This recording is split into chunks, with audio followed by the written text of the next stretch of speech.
Hello! New quad excitement today, and quite excited by it because it's the FuriBee X215 Pro S.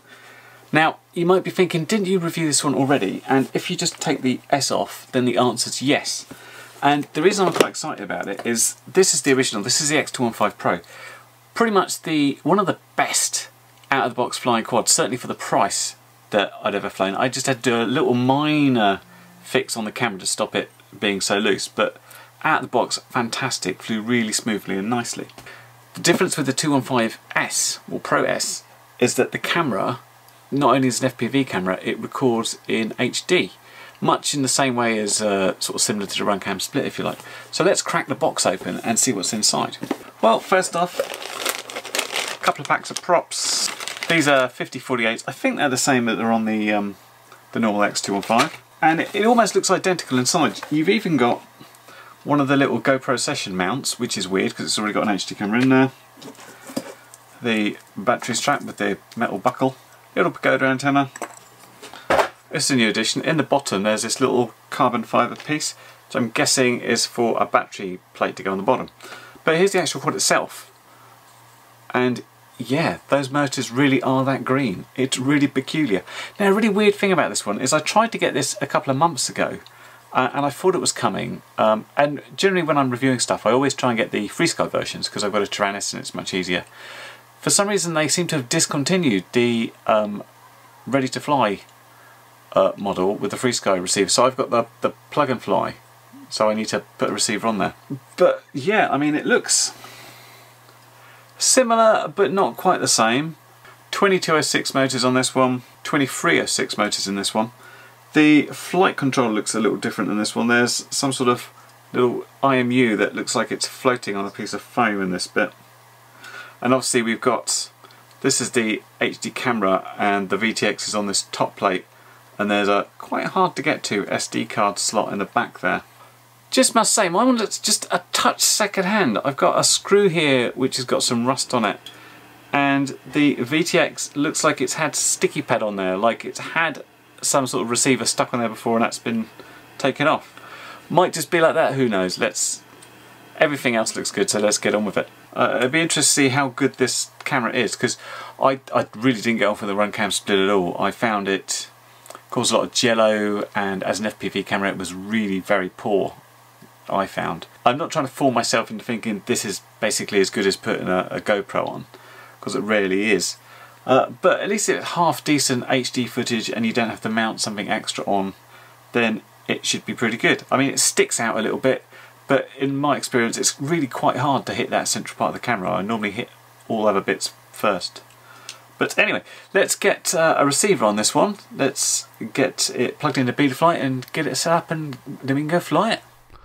Okay, so let's go into Betaflight and quickly take you through a few things I noted.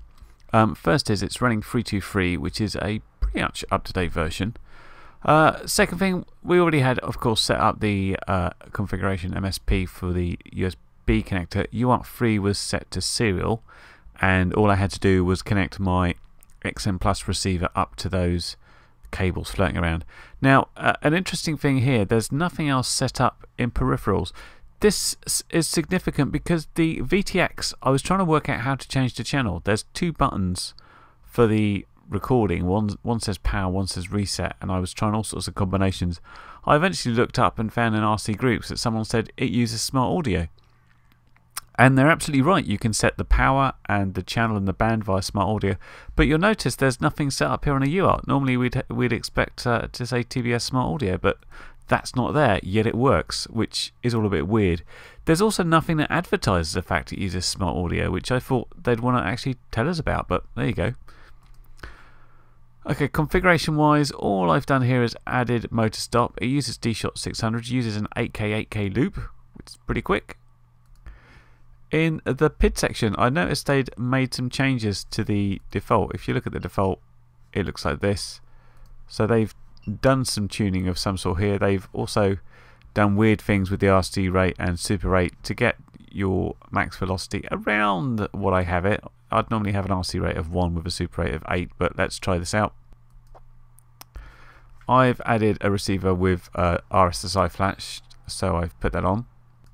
Now modes was where it's got interesting. This is what their default modes looked like, and you'll notice it actually has flip over in crash, or as we like to call it, turtle mode.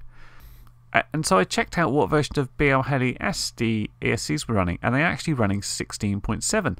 So this means that D-Shot commands and things like turtle mode do work. This is the first quad or ready to fly quad I've seen where this is just here out of the box. Anyway, I've changed this down to myself because one of the weird things they had, apart from all those modes, they didn't have an arming switch. So I've done my normal arm and angle and beeper and air mode, and I put turtle mode on just for the hell of it. I can't see me particularly using it, but it's handy to have just in case we're stuck in a weird place.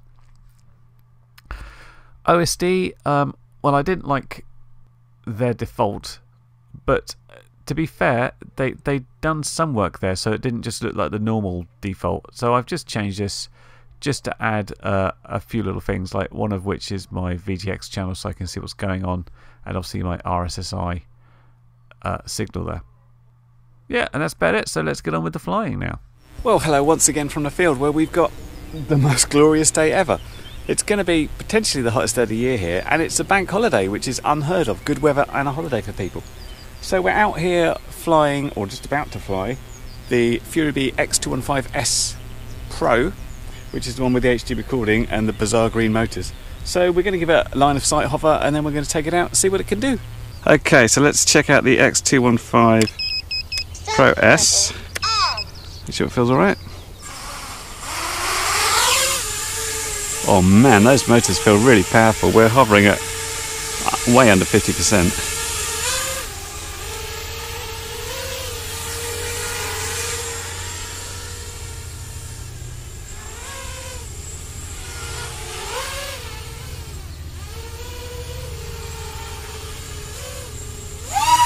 Jesus Christ. Feels like it's got a fair amount of power to me.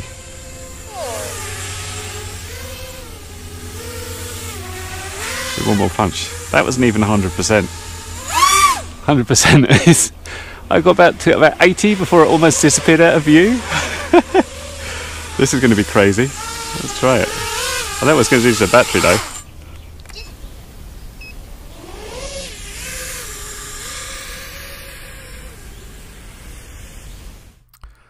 So we're up in the air for the maiden flight, and this is my DVR recording of the live camera, which I think is important to show, because whenever you're dealing with a live camera that also works as an HD recording camera, there are compromises to be made, and this is the compromise, the live image you get.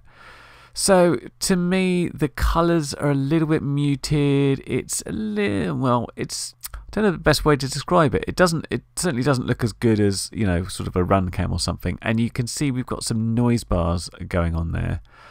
Overall though, it's quite flyable. It's not too bad. And for me, this is a better experience than the first gen run cam split, which I found really very bad indeed.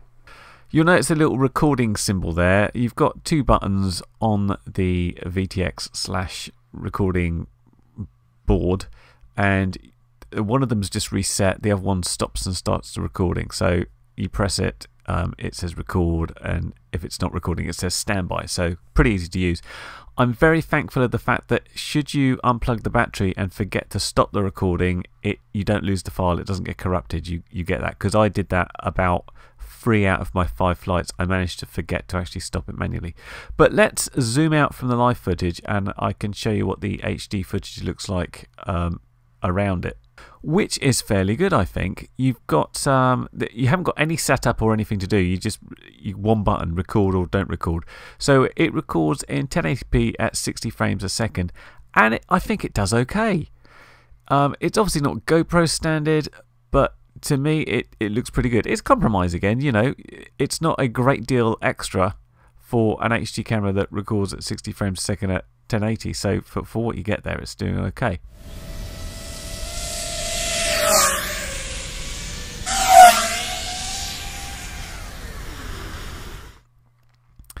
There were a couple of times when I managed to get the camera to basically judder about a bit, and this caused a little bit of jello or a little bit of what looks like a stutter, and that's a really hard punch out.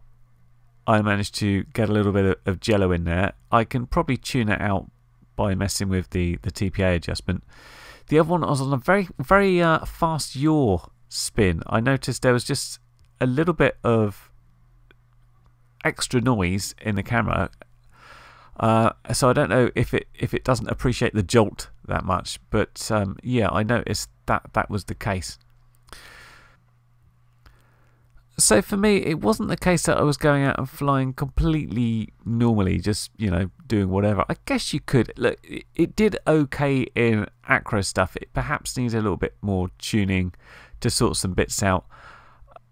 But for me, it worked best when you were sort of flying actually quite gentle and flowy and just following things around.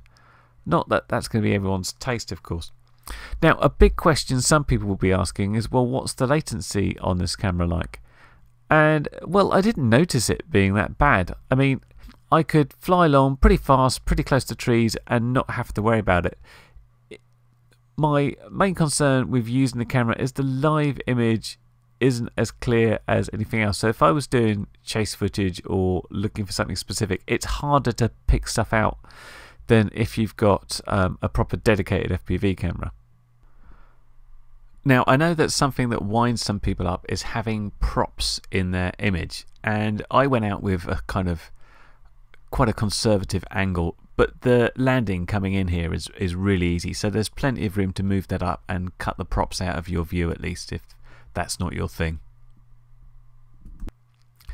But in terms of how this quad was to fly, very nice, very smooth.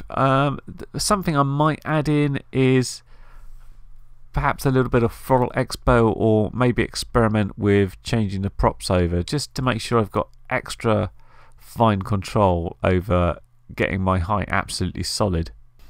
But take a look for yourself. Look at both the FPV live view and the recorded HD footage to see if that's something that would work for you. It's workable for me. It's just not as good as obviously having a dedicated FPV camera and a dedicated HD recording camera, but you know, there's pros and cons here of both, isn't there?